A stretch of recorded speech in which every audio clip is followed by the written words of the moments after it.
Setelah memeriksa sejumlah ahli dan saksi dalam kasus penistaan agama yang dituduhkan kepada Basuki Cahayapurnama atau Ahok siang tadi, giliran Buniani pengunggah video Ahok di media sosial yang diperiksa polisi. Apa saja yang ditanyakan polisi dan bagaimana kelanjutan kasus yang juga menyeret Buniani sebagai terlapor. Sore ini kita sudah bersama penasihat hukum Buniani, Pak Aldwin Rahadian. Selamat sore, Pak Aldwin. Sore, menjelang. Dan juga melalui sambungan telepon kita terhubung dengan Ketua Umum Komunitas Advokat Muda Basuki Jarot atau Ahok Jarot, Muanas Al-Aidid. Selamat sore Pak Muanas. Selamat sore. Saya ke Pak Aldwin dulu. Pak Aldwin tadi ditanya apa klien Anda? Ya, tadi pemeriksaan terkait Pak Buni sebagai saksi yang dimintai informasi atas kasus penistaan agama, kasus Pak Ahok. Ada beberapa pertanyaan, ya, sekitar kurang lebih 8 pertanyaan poinnya, tapi pertanyaannya beranak gitu, A, B, C, jadi kurang lebih 28. Intinya menggali bahwa video itu diedit atau tidak oleh Pak Buniani, disunting atau tidak oleh Pak Buniani, dan Pak Buniani menambahkan apa terhadap video itu. Ya, itu yang kemudian Jawaban klien Anda? Ya tentunya satu ya, bahwa kita berdasarkan dengan bukti-bukti yang ada, Pak Buniani tidak pernah sekali lagi mengedit video. Termasuk kata pakai? Nah, termasuk di dalamnya kata pakai. Di dalam video itu tidak pernah dipenggal sama sekali. Itu video itu utuh apa adanya. Jadi tidak ada pemenggalan kata dalam video. Tapi Pak Aldwin, kita tahu bahwa saat mengunggah, Pak Buniani sudah menuliskan di judul postingan tersebut penistaan agama. Ya, itu caption, ya. Itu caption, intisari, dan pendapat pribadi. Jadi yang ditulis itu ini penistaan agama tanda tanya. Ya. Pak Buniani itu latar belakang dia sebagai wartawan. Dia itu melakukan kegiatan citizen journalism, ya. Yaitu biasanya mengajak diskusi para netizen.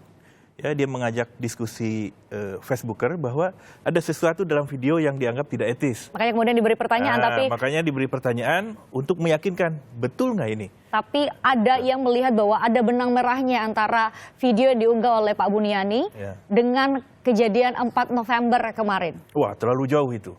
Karena sebelumnya ada beberapa akun sebelum Pak Buniani itu melakukan hal yang sama. Itu menurut Pak Aldwin Rahadian, tapi bagaimana menurut Muanas Al-Aidid yang sudah melaporkan Buniani tanggal 7 November lalu dengan Undang-Undang ITE, ya Pak Muanas?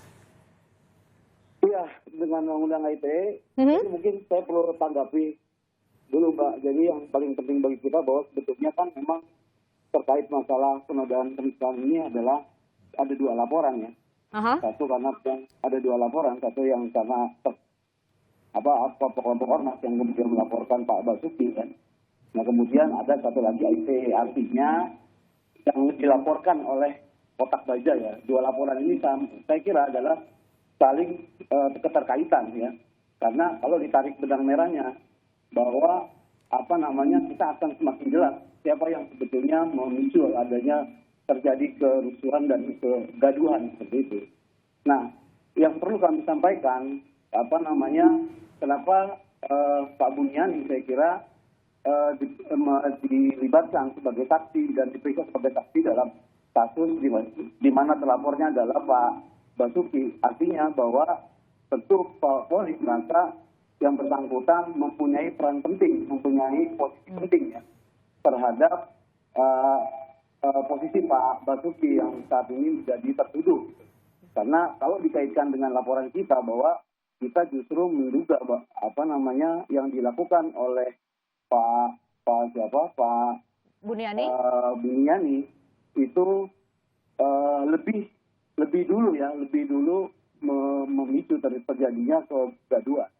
Jadi ingin saya sampaikan bahwa pertama kepada publik juga, ya, artinya biar ini bisa ditarik benang merahnya, ya, bahwa ini sebetulnya kan bermula pada tanggal 6 itu sudah mulai gaduh, ya.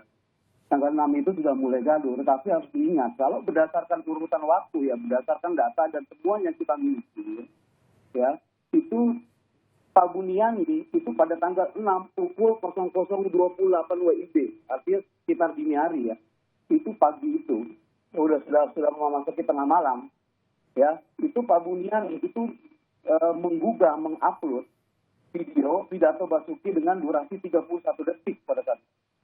Nah, padahal aslinya itu adalah 1 jam 48 menit.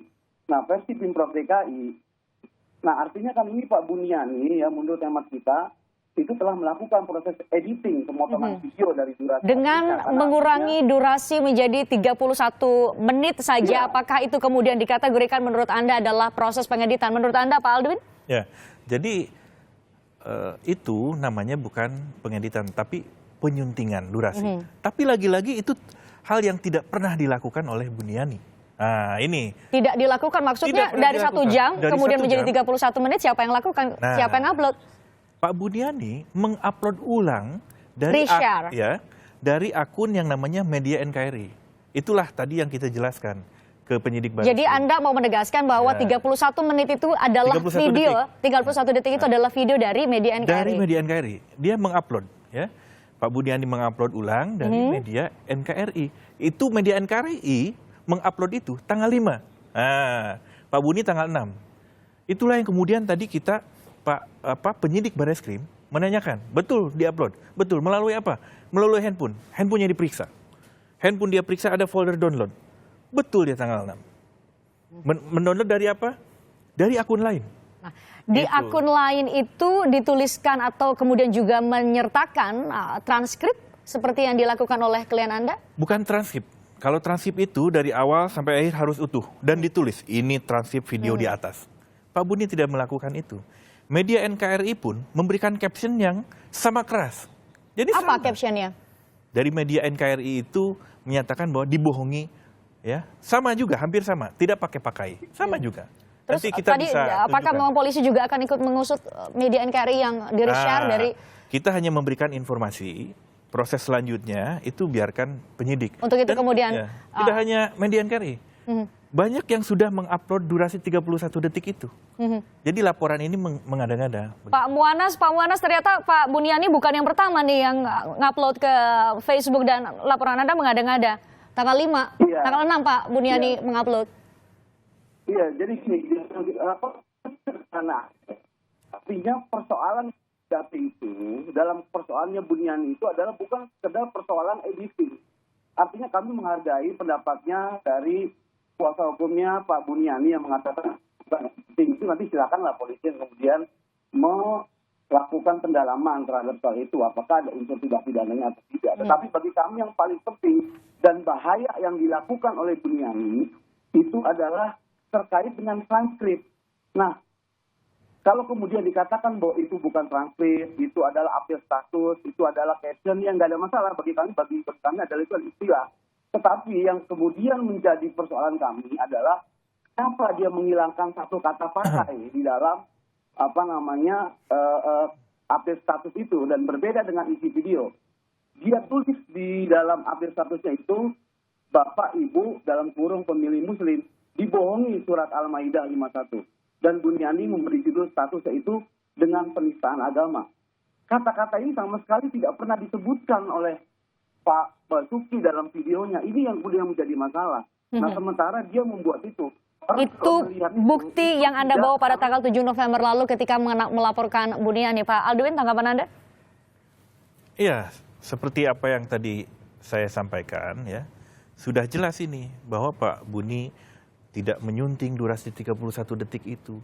Banyak akun yang sudah melakukan upload terhadap 31 detik itu sebelum Pak Buniani lakukan. Dan itu sudah kita sampaikan ke penyidik. Lantas, kenapa harus seorang Buniani? Ya? Kalau soal transkripnya tadi? Itu bukan transkrip sekali lagi. Saya bilang itu caption, intisari, dan pendapat pribadi. Masa ada transkrip di situ di atas, ini penistaan agama, tanda tanya. Kan bukan transkrip. Kalau transkrip ini transkrip video di atas. Tapi Begitu. kalau pertanyaan dari klien Anda dianggap memprovokasi dan itu masuk dalam kategori provokasi dalam Undang-Undang ITE, seperti yang dilaporkan oleh itu tidak berdasar. Pak Muanas dan kawan-kawan. Yang dituduhkan itu pasal 2 Undang-Undang ITE, ya. Apa itu pasal 2 itu? Pasal 28. Ya, maksudnya pasal 28 ayat 2, ya. Apa Undang-Undang ITE bunyinya? Dia kan dengan sengaja tanpa dasar menyebarluaskan Kebencian dan permusuhan berdasarkan sara. Berdasarkan sara. Apa? Tidak ada yang berdasarkan sara. Apa ada menebarkan kebencian? Tidak ada. Baik. Jangan sampai nanti publik mengkritisi dan lain sebagainya itu terbelenggu oleh pasal itu. Dia menyampaikan pendapat, mengajak diskusi dan lain sebagainya. Baik, di satu sisi ada kebebasan menyatakan pendapat, di satu sisi ada pembatasan terhadap dan harus juga diperiksa menurut saya sumber di mana video ini berasal. Pemprov DKI. Kita tunggu bagaimana hasil penyelidikan dari Barreskrim Mabes Polri. Klien Anda sebagai pelapor dan juga terlapor dalam dua kasus yang berbeda. Terima kasih Pak Aldwin Rahadian, penasihat hukum dari Buniani, dan juga tadi di ujung telepon bergabung bersama kita Muanas Al Aidid, Ketua Umum Komunitas Advokat Muda Ahok Jarot.